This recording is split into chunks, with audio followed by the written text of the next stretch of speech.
나는 왜 이 질문에 멈췄을까? 나는 30대 후반이다. 공대 졸업했고 논리 없으면 말이 안 된다고 생각하는 성격이다. 보이는 것만이 진짜다는 게 내 철칙이었다. 우주는 빅뱅으로 시작했고 인간은 돌연변이와 생존 본능의 결과물이며 마음도 결국 뇌의 화학 반응이라고 믿었다. 사랑, 도덕, 정의, 그런 건 그냥 유전자가 만든 생존 전략이라고 생각했다. 종교는 그랬다. 약한 사람들이 현실 도피용으로 만든 위로 장치. 내겐 불필요했다.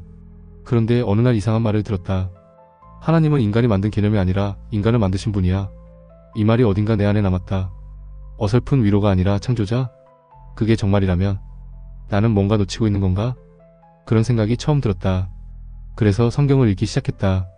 처음부터. 1. 하나님의 형상으로 지음받았다. 창세기 1장 27절. 하나님이 자기 형상 곧 하나님의 형상대로 사람을 창조하시되 남자와 여자를 창조하시고. 창세기 1장 27절. 처음 이 구절을 봤을 때 웃음부터 났다. 하나님의 형상? 뭐야, 이런 고대 신화 같은 말이 지금 시대에? 나는 인간을 단지 조금 더 똑똑한 동물로 여겨왔다. 진화로는 훌륭했고 인간은 자연 선택의 산물이었다. 그게 가장 이성적인 설명이라고 믿었다. 하지만 하나님의 형상이라는 이 구절이 자꾸 마음에 걸렸다. 왜냐면 사실 나도 가끔 이런 생각을 해본 적이 있었기 때문이다. 나는 왜 존재하지? 내 인생엔 어떤 의미가 있지? 그냥 태어나서 먹고 일하고 늙고 죽는 게 전부일까?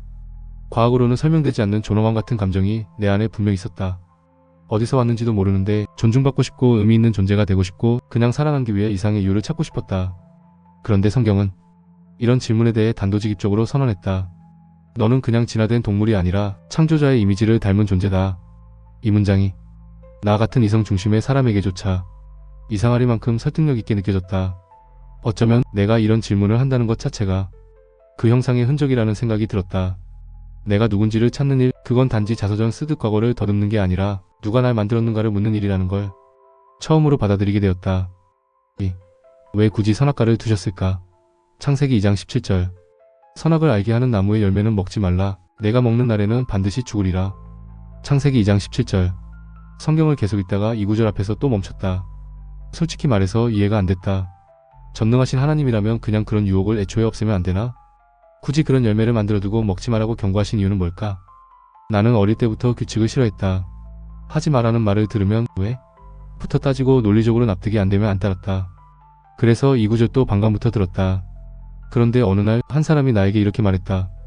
그 나무는 단순한 시험이 아니었어. 보이지 않는 존재의 정체를 드러내기 위한 기준이었지. 그 말이 내 뇌리에 깊이 박혔다. 창조주는 이미 알고 계셨다는 거다. 언젠가 거짓의 존재가 인간을 찾아와 슬그머니 속삭일 거라는 걸. 그래서 선악과는 일종의 안내 표지판이었던 거다. 이 나무 열매를 먹으라고 부추기는 누군가가 있다면 그게 바로 너의 진짜 적이다. 나는 소름이 끼쳤다. 왜냐면 지금도 내 안에는 늘 들리는 소리가 있기 때문이다. 너 마음대로 살아. 내가 옳다고 느끼는 게 정답이야. 내가 중심이야. 신? 없어도 돼. 그때 그 뱀의 속삭임과 똑같다는 걸 깨달았다. 나는 그동안 그런 생각을 자기 주도적인 삶이라고 포장했지만 사실은 계속 그 거짓말에 설득당하고 있었던 거다. 그 순간 하나님이 구치 기준을 만들어두신 이유가 이해됐다. 그 기준이 없었다면 나는 그 속삭임이 어디서 왔는지도 모른 채 그냥 내 생각인 줄 알고 따라가 버렸을 테니까. 하나님은 인간을 로봇처럼 통제하시지 않았다. 대신 진짜와 가짜를 구분할 수 있는 기준을 먼저 주셨다. 왜냐면 그만큼 우리를 신뢰하셨기 때문이다. 그만큼 이 보이지 않는 존재가 진짜 위험하다는 뜻이기도 했다. 그리고 나는 그 위험 속에서 이미 수없이 속아 넘어가고 있었다. 내 안에 그 목소리를 나라고 착각하며 살아왔다. 이제야 조금씩 구분이 되기 시작했다. 그건 진짜 내 생각이 아니었다. 그건 나를 멀리서부터 노려보고 있던 존재의 말이었다. 3. 그 말 지금도 들려온다. 창세기 3장 15절. 너희가 결코 죽지 아니하리라. 너희가 그것을 먹는 날에는 너희 눈이 밝아져서 하나님과 같이 되어 선악을 알 줄 하나님이 아시느니라. 창세기 3장 45절. 드디어 그 뱀이 등장했다. 읽고 있던 성경 구절 속에서 그는 아무렇지 않게 오히려 친절하게 속삭였다. 하나님처럼 될 수 있어. 그 열매를 먹으면 너도 기준이 될 수 있어. 내가 내 인생의 주인이야. 내가 정답이야. 그 말을 읽는 순간 섬뜩한 기시감이 들었다. 왜냐하면 그 말, 지금도 세상에 그리고 내 안에 계속 울려 퍼지고 있었기 때문이다. 내가 원하는 대로 해. 지금이 아니면 기회 없어. 너만 믿어. 다른 사람 말 듣지 마. 특히 하나님 같은 말은 더더욱. 내가 내 삶의 주인공이야. 남의 기준에 휘둘리지 마. 나는 이런 생각을 그동안 자기 주도적인 삶이라고 믿었다. 한치의 의심도 없었다. 오히려 그걸 위해 노력했고 그래야 이 세상에서 살아남을 수 있다고 여겼다. 그런데 어느 날부터였을까? 문득문득 이게 진짜 자유가 맞나 싶었다. 내 기준으로 살기로 한 이후 나는 오히려 더 많은 걸 눈치 보고 더 많이 비교하며 더 자주 불안해졌다. 회사에서 인정 못 받으면 무너지고 SNS에서 남들이 가진 걸 보면 초조하고 조금만 실수해도 내가 틀린 인간인가? 하는 생각이 들고 그렇게 살다 보니 깨달았다. 나는 내가 주인이 아니었다. 내 인생을 조종하는 뭔가가 분명히 있었다. 겉으론 내가 결정한 것 같았지만 그 결정들 속에는 늘 그 속삭임이 먼저 있었다. 지금 안 하면 넌 뒤처져. 내가 최고가 돼야 해. 약해지면 끝이야. 신 따위 없어. 내 안의 욕망이 진짜야. 이런 생각들이 마치 내 것이었던 것처럼. 그런데 성경은 그게 뱀의 말이었다고 했다. 사탄의 속삭임. 거짓의 정점. 그제야 연결됐다. 그 말은 단지 고대 신화 속 말이 아니라 지금 이 시대를 지배하는 목소리라는 걸. 그리고 나는 그 말에 조용히 철저히 지배당하고 있었다. 그 말을 나라고 착각하며 살아온 내 모습이 너무 낯설고 동시에 너무 익숙했다. 내가 나를 속이고 있었구나.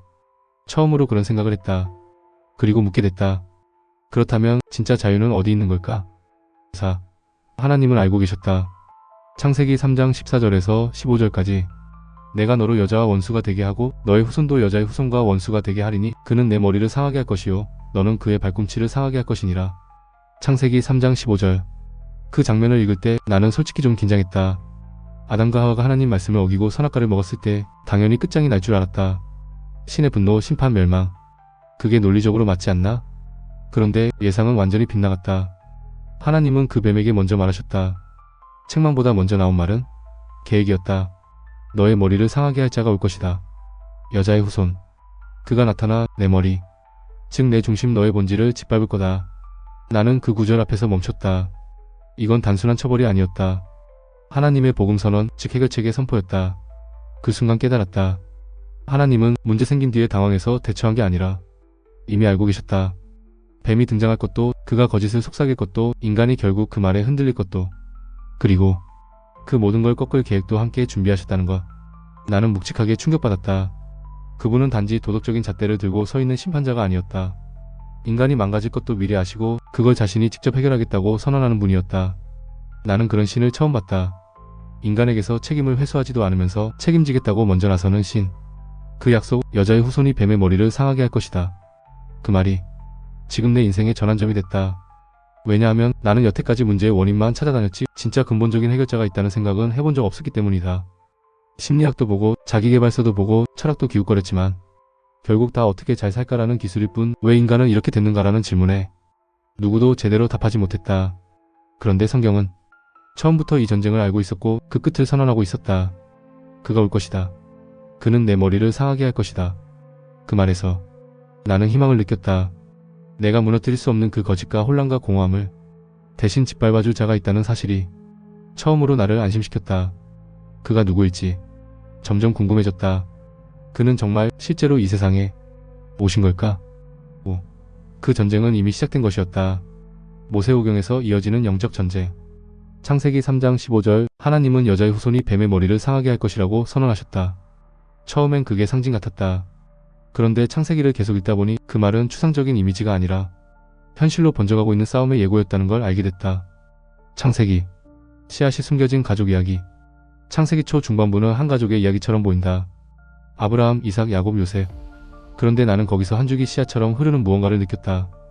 하나님이 계속해서 후손을 언급하신다. 내 씨로 말미암아 내 자손이 하늘의 별처럼 많아질 것이다. 그게 단순한 번영의 약속이 아니었다. 그 씨 안에 창 315에서 예고된 그 여자의 후손, 뱀의 머리를 상하게 할 자의 흔적이 담겨 있는 것이다. 그런데 놀라웠던 건 이 씨앗이 이어지는 과정은 전혀 영웅서사가 아니었다. 거짓말, 배신, 경쟁, 실패, 죄, 반복되는 실수. 야곱은 형을 속이고 요셉의 형들은 동생을 팔아버린다. 나는 처음엔 당황했다. 이게 하나님의 선택인가? 그런데 곰곰이 생각해보니 오히려 이거야말로 현실이었다. 거짓의 유혹이 지배하는 세상 속에서 그 속삭임과 맞서 싸우는 게 얼마나 힘든지 이 가족들도 매 순간 증명하고 있었다. 그 속에서도 하나님은 한 번도 그 씨앗을 놓지 않으셨다. 사람은 계속 실패하는데도 계속 붙들고 꺾이지 않게 하셨다. 출애굽기. 노예된 백성대에 보이지 않는 손. 이스라엘은 애굽에서 노예가 되었다. 자유를 상징하던 하나님의 백성이 이제는 말 그대로 묶여서 살아가는 민족이 된 것이다. 그걸 보면서 나는 영적으로 사탄에게 속박된 인간의 모습을 봤다. 내가 그랬다. 겉으로는 자유롭게 살았지만 내 안의 소리 하나에 늘 끌려다녔다.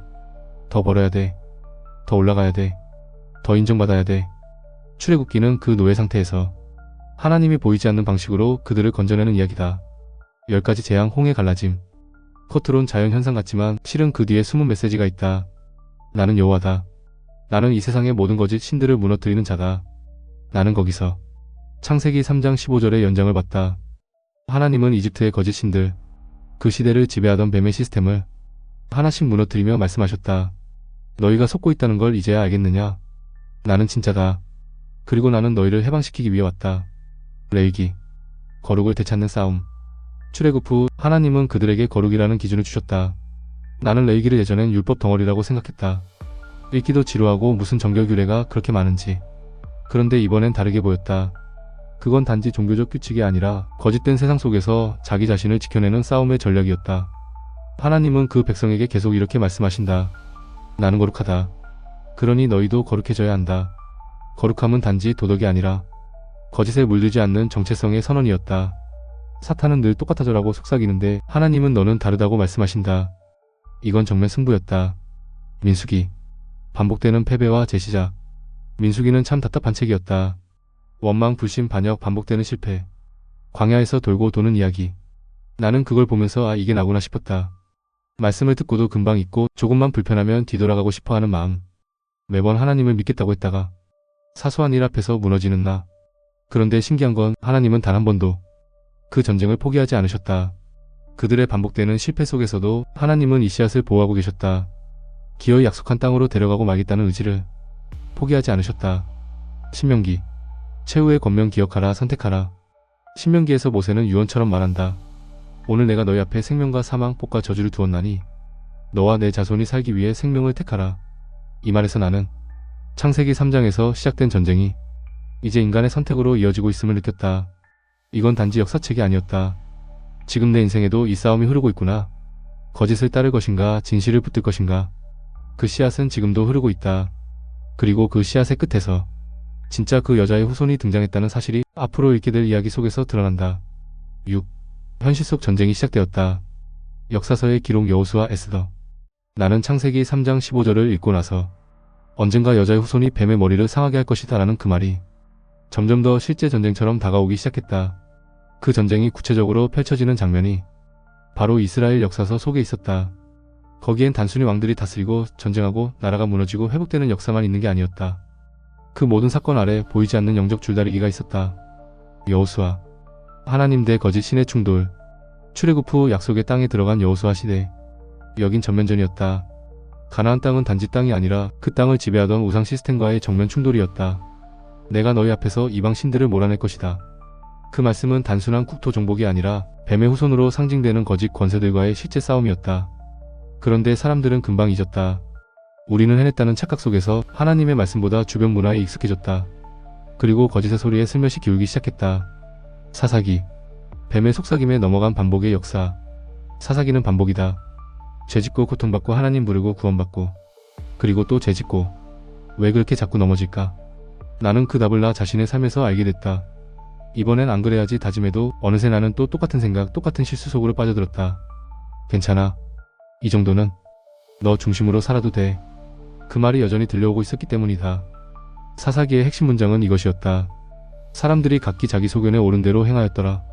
그게 바로 창세기 3장에서 뱀이 던진 말의 현실 버전이었다. 사무엘상하. 누가 진짜 왕인가? 사울과 다윗 두 왕의 이야기를 보면서 나는 또 하나의 영적 전쟁을 보았다. 사울은 외모, 능력, 사람 눈치, 정치력으로 다스리려 했다. 다윗은 연약했지만 하나님을 두려워했다. 문제는 사울의 방식이 지금 이 시대에도 훨씬 매력적이라는 점이다. 보이는 스펙, 실력, 이미지, 눈치. 내가 살아온 방식과 똑같았다. 하지만 사울은 결국 뱀의 속삭임을 따랐고 다윗은 수없이 넘어졌지만 하나님 앞에 돌아올 줄 아는 사람이었다. 그 차이가 하늘과 땅이었다. 열왕기. 거짓 신의 시스템과 타협하는 왕들. 열왕기에는 수많은 왕들이 등장한다. 하지만 대부분은 여호와 보시기에 악을 행했다는 말로 요약된다.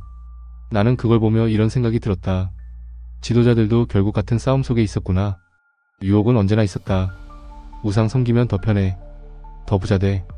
더 강해져. 그 말은 지금 내가 살아가는 2025년 한국 사회에서도 여전히 유효했다. 정직하게 살기보다 편법을 택하고 진실을 따르기보다 이미지 관리하고 말씀보다 여론을 신경 쓰는 삶.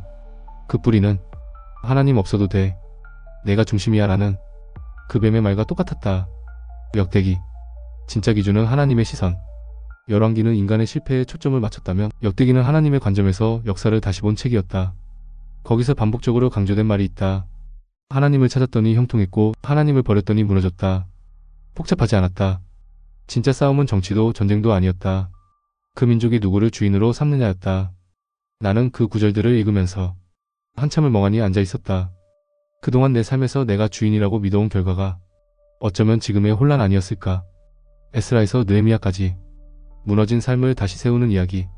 포로로 끌려갔던 이스라엘이 다시 돌아오는 장면.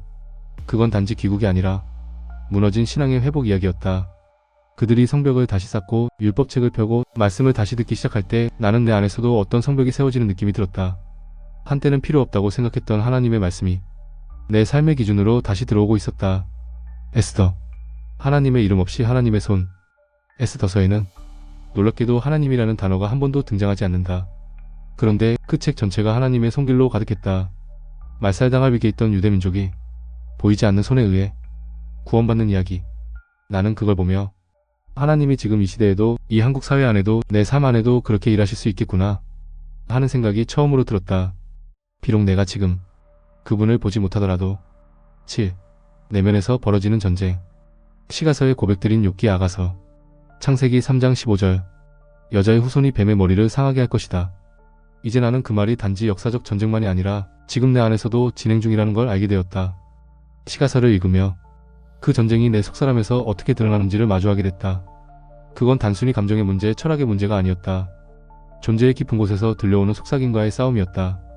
욥기. 내가 뭘 잘못했는데요? 라는 질문. 욥기의 시작은 이렇게 보였다. 한 남자가 모든 것을 잃는다. 가족, 재산, 건강까지. 그는 이유를 모른다. 그리고 친구들은 끊임없이 분석한다. 내가 뭔가 잘못했겠지. 하나님은 공의로우시니까 분명 내 죄 때문일 거야. 나는 이걸 읽으며 놀랐다. 왜냐면 나도 그렇게 생각해왔다.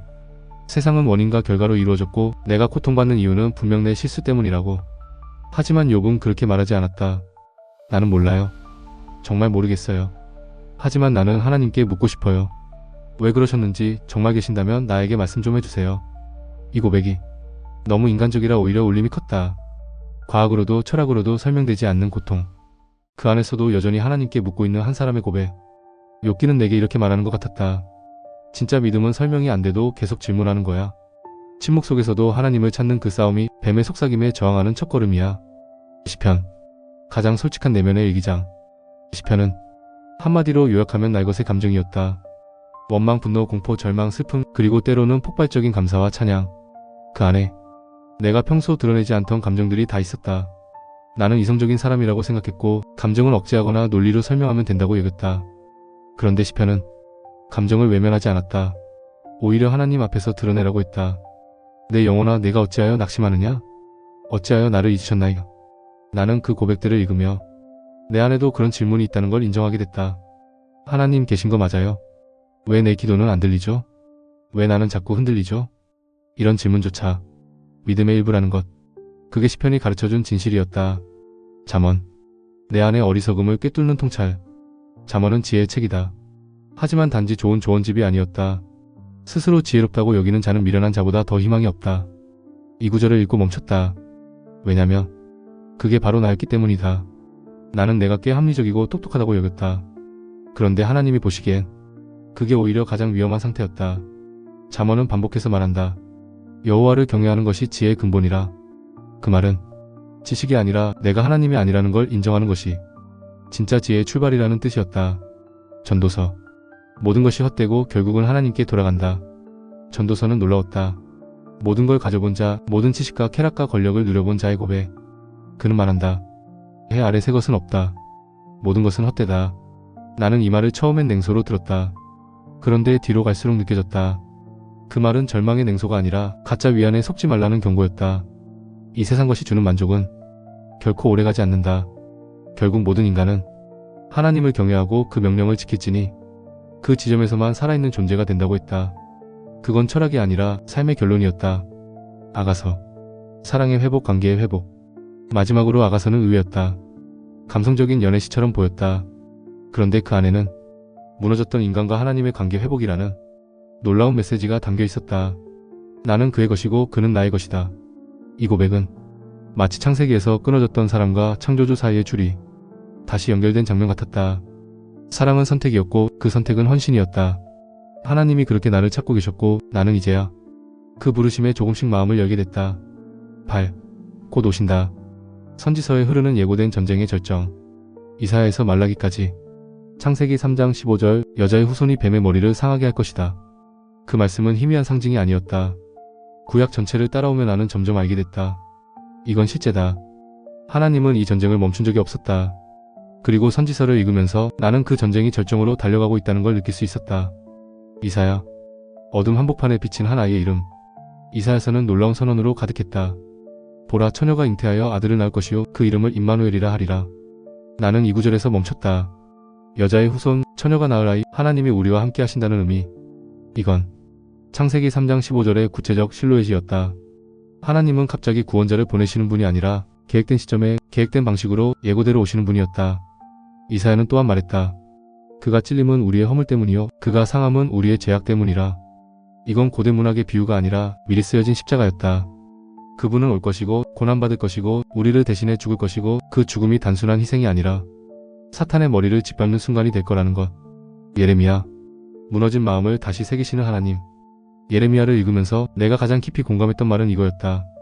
너희는 나를 버렸고 우상들을 쫓았고 스스로 무너졌지만 그 다음 말이 충격이었다. 내가 너의 마음에 다시 내 법을 새기겠다. 그건 버림이 아니었다. 복구의 약속이었다. 사람이 끝났다고 생각한 그 지점에서 하나님은 다시 시작하신다고 했다. 내가 뱀의 속삭임에 속아 하나님을 떠난 적이 많았지만 그는 여전히 돌아오라. 내가 너를 치유하겠다. 고 말씀하셨다. 에스겔. 죽은 뼈에 숨을 불어넣으시는 분. 에스겔서에 나오는 환상 중 가장 인상 깊었던 건 마른 뼈 환상이었다. 깊은 골짜기에 뼈들이 가득한데 그 뼈들이 하나둘씩 연결되고 근육이 붙고 마침내 생기가 들어가 살아나는 장면. 그걸 보면서 나는 내 내면을 봤다. 한때는 살아있다고 생각했지만 사실은 말라붙은 뼈처럼 무의미하게 굴러가던 삶. 그 안에 진짜 숨결을 불어넣을 수 있는 분은 오직 하나님뿐이었다. 그가 오시면 죽은 것도 다시 살아난다. 그분은 그냥 위로가 아니라 부활의 능력이었다. 호세아에서 말라기까지 끝까지 사랑하시겠다는 선언. 작은 선지서들은 사실 처음엔 읽기 어려웠다. 낯선 이름, 낯선 나라, 낯선 문장. 그런데 어느 순간 공통된 흐름이 보이기 시작했다. 하나님은 끊임없이 말씀하셨다. 너희는 나를 버렸지만 나는 너희를 포기하지 않았다. 호세아는 음란한 여인 고멜을 끝까지 사랑하는 남편처럼, 요엘은 회개하면 여전히 용서하시겠다는 분처럼, 아모스는 정의를 강처럼 흐르게 하시는 분처럼, 미가는 긍휼을 기뻐하시는 하나님을 외치며, 스바냐는 너로 인해 기뻐 뛰시는 하나님을 말했고, 말라기는 내가 너희를 사랑하였다고 마지막 장에서 다시 선언하셨다. 나는 그걸 보며 이런 생각이 들었다. 이건 단지 윤리나 교훈이 아니라 이긴 자의 외침이라는 것. 하나님은 이 영적 전쟁에서 이미 계획했고, 이미 예언했고, 이미 승리를 선언하고 계셨다. 그리고 곧 그분은 오신다. 이제 그 싸움의 한복판에 여자의 후손이 드디어 등장하게 된다. 그리고 나의 결론. 나는 여전히 과학을 좋아한다. 신경과학의 복잡한 연결망, 우주의 기원과 질서를 설명하는 물리학, 사람의 행동을 예측하는 데이터 분석. 그 모든 것이 여전히 나에겐 아름답다. 하지만 이 성경의 이야기를 따라가며 나는 점점 다른 차원의 세계를 마주하게 되었다. 보이지 않는 전쟁. 처음엔 상상이었고 은유인 줄 알았다. 하지만 그것은 인간의 역사 속에서, 한민족의 흘러간 시간 속에서, 그리고 내 삶의 감정과 생각, 그 깊은 곳에서도 분명히 실체로 작용하고 있었다. 그 누가 인간의 타락을 이토록 정확히 꿰뚫을 수 있을까? 그 누가 회복과 구원을 이토록 논리적이고도 감동적으로 설명할 수 있을까? 그 누가 천천히 그러나 멈추지 않고 수천 년에 걸쳐 한 메시지를 전달하고 그 메시지를 실제 인물과 사건으로 성취시킬 수 있었을까? 이제 나는 안다. 예수는 단지 어떤 종교의 교주나 상징이 아니었다. 그는 창세기 3장 15절에서 예고된 그 여자의 후손이었고, 뱀, 즉 거짓과 불안, 죄와 죽음의 실체의 머리를 짓밟으신 승리자였다. 나는 여전히 논리적으로 사고하고 싶고 현실적인 선택을 중시하는 사람이다. 그런 내가 이 예수 앞에서 멈추게 된 건 논리가 부족해서가 아니라 너무도 논리적이었기 때문이었다. 그리고 지금도 그분은 내게, 우리에게 말씀하고 계신다. 그 거짓의 속삭임에서 이제는 돌아서라. 나는 이미 승리했다. 그리고 너를 부른다. 그 부르심 앞에 나는 이제 응답하고 싶다.